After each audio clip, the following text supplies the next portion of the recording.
Discover the versatility of the features and functions on your Electrolux gas cooktop and master your family's mealtime. Let's begin by checking that all surface burner caps and grates are installed correctly. If they have not been installed, start by removing any remaining packing materials from the cooktop area. Next, place the burner head over the igniter. This must be done before placing any burner caps.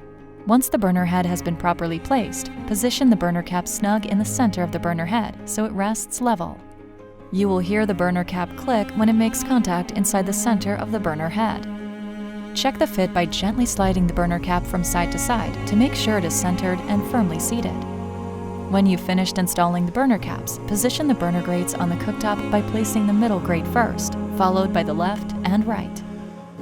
Next, let's go over the burner options on your gas cooktop. The surface burners on your cooktop have different BTU ratings, so the ability to heat food quickly or in large amounts increases as the burner size increases. Use the small simmer burner when you need to simmer delicate sauces. The medium standard burners are used for most cooking needs. The large power burner is best used for rapidly bringing large quantities of liquid to temperature or when preparing large quantities of food. Now you're ready to use your burners.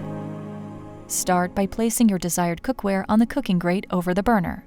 Then, push the burner control knob in and turn it counterclockwise out of the off position. Release the control knob and rotate it to the light position, visually checking that the burner has a steady flame.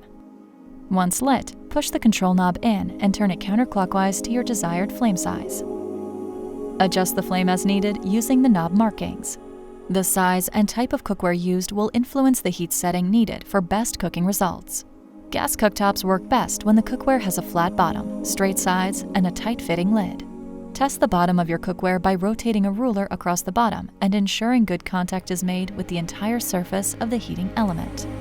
If your cookware has a handle, make sure its weight does not tilt the pan off balance. Additionally, your cookware should be made of a material that conducts heat well and is easy to clean.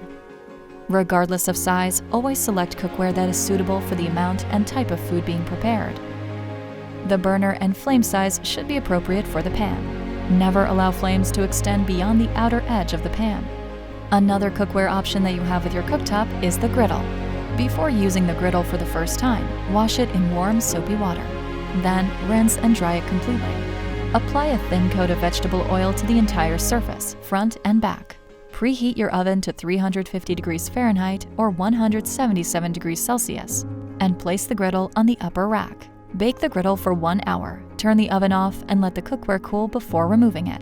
Note, the surface may appear to have a tacky feel from the seasoning process. Use the left side gas burners when using your griddle. Preheat the griddle for 5 minutes on medium-low to medium heat setting. A slow preheat ensures even heat distribution during the cooking process.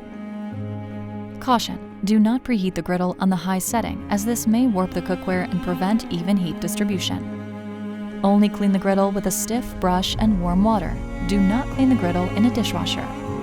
Dry the cookware immediately and reapply the vegetable oil coating. To prevent rusting, store the griddle in a dry place and keep it uncovered. Now that you've learned about the features and functions of your cooktop, you can begin creating all your culinary favorites. For more information and tips, reference your use and care manual or visit us online on the Electrolux website. For better living, Electrolux.